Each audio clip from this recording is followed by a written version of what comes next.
ভালোবাসার বদলখানি আমরা আর কি দেখতে পাবো? আমাদেরকে ডেকে ডেকে বলবে, ওহে নদীবাসীগণ, এই নাম আমি তোমাদের জন্য এনেছি। আমাদেরকে ডেকে ডেকে এমন করে কি বলবে? ভক্তরা নয়ন জলে ভেসে যাচ্ছে। ভগবান সব সইতে পারে, ভক্তের নয়ন জল সইতে পারে না। অহংকারের নয়ন জল সইতে পারেন না, যেই না ভক্তগণ নয়ন জল ছেড়ে দিয়ে কাঁদছে। এত রুমুলে গৌরহরি মনোহর বেশ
আবার যেই না দর্শন দিয়েছে, ভক্তগণের অন্তরে বড় আনন্দ হলো, আনন্দ বেড়ে গেল।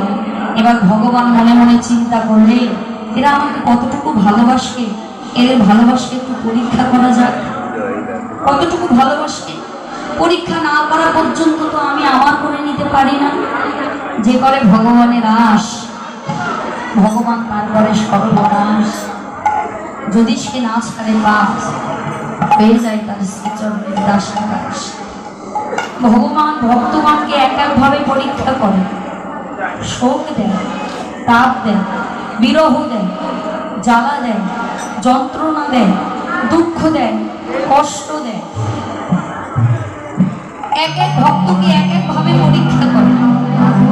কাউকে দেখবেন স্বামী হারা করেছে, কাউকে বা স্ত্রী হারা করেছে, কারো বা কন্যা সন্তান আছে, পুত্র সন্তান নেই, কারো বা পুত্র আছে, কন্যা নেই, কারো বা বিষয় বৈভব নেই, ইত্যাদি। এক একজনের এক একটা অভাব। ভগবান বললেন, অভাব না থাকলে তো ভক্ত আমাকে কখনো ডাকে না। অভাব থাকলে তবেই তো ভক্ত কৃষ্ণ বলে কাঁদে। কারণ যার যত কষ্ট তার তত কৃষ্ণ, যার যত অন্তরে দৈন্যতা তার তত কৃষ্ণ প্রকট। অন্তরে দৈন্যতা না থাকলে কখনো ভগবানকে পাওয়া যায় না। তো ভগবান মনে মনে ভাবছি না কতটুকু ভালোবাসে, ভালোবাসে একটু পরীক্ষা করে নেই। যেমন সোনা যদি কেউ স্বর্ণকারের কাছে নিয়ে যায়, স্বর্ণকার সেটাকে কোষ্ঠী পাথর দ্বারা পরীক্ষা করে। তাতেও যদি সন্দেহ থাকে তখন সোহাগা মিশ্রিত করে অনলে তাপ দেয়, দিয়ে সেটাকে ভালো করে খাট মুক্ত করে। যদি সেটা আসল সোনা হয় যথার্থ মূল্য দিয়ে সেটাকে ক্রয় করে। তো তদরূপ ভগবানকে যারা ভালোবাসে ভগবান বিভিন্নভাবে তাদেরকে পরীক্ষা করে নেয়। ভগবান বললেন শত দুঃখ কষ্টের মধ্যে থেকেও যদি ভক্ত আমার পথ থেকে সরে না যায়, ভক্ত আমার পথ থেকে বঞ্চিত না হয়, শেষে আমি ভক্তের চরণের দাস হয়ে যাই। ভগবান গৌরহরি ভক্তগণকে বলছে, ভক্তগণ গৌর কহে ভক্তগণ কহে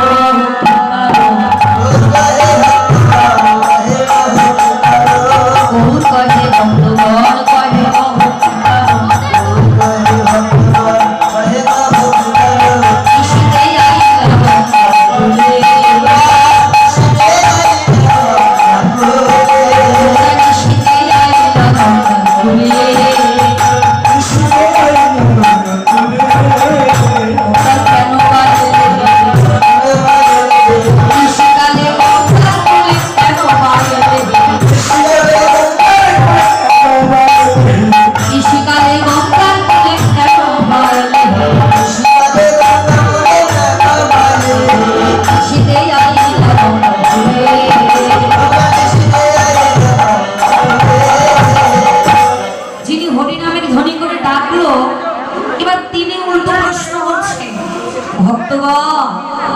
তোমরা কেন এই রজনীতে গঙ্গার কূলে এসেছো? এখানে আসার কারণ কি? মামা এই জায়গায় আসার কারণ কি গো? কেন এসেছি বলুন তো? হ্যাঁ, এই জায়গায় তো আমাদেরকে কেউ কিছু দেবে না। হরিবল মায়ের একটু কম কথা বলবে। আমরা তো এই জায়গায় কিছু পাবো না, তাহলে আসলাম কেন? আপনাদের মতো করেই ভক্তগণ যখন গঙ্গার কূলে গিয়ে দাঁড়িয়েছে, গৌরহরি ভক্তগণকে বলছে, ভক্তগণ তোমরা এই রজনীকালে গঙ্গার কূলে কেন এসেছ? গঙ্গার কূলে আসার কারণ কি বলো? যেমন এমন করে যেই না বলেছে, ভক্তগণের অন্তরে বড় আঘাত পেল, বড় কষ্ট হল। তারা গদগদ কণ্ঠে বলতে লাগলো, গৌরহরি আমরা কেন এসেছি তুমি জানো? আমাদের এই ক্ষুদ্র অন্তরে প্রতিটি পাতায় পাতায় বিচার করে দেখলাম, এই জগতে ভাই বলো, বন্ধু বলো,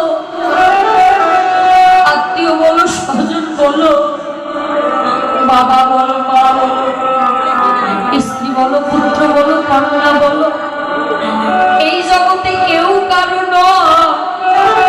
ক্ষুদ্র অন্তরের প্রতিটি পাতায় পাতায় বিচার করে দেখলাম, এই জগতে আমাদের আর কেউ না, আর কেউ না।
গৌর কহে ভক্তগণ কহে অহংকার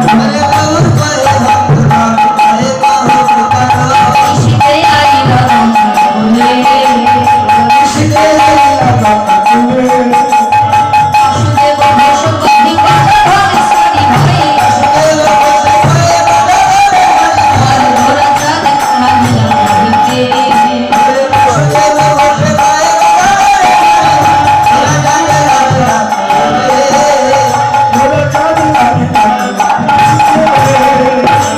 গোরা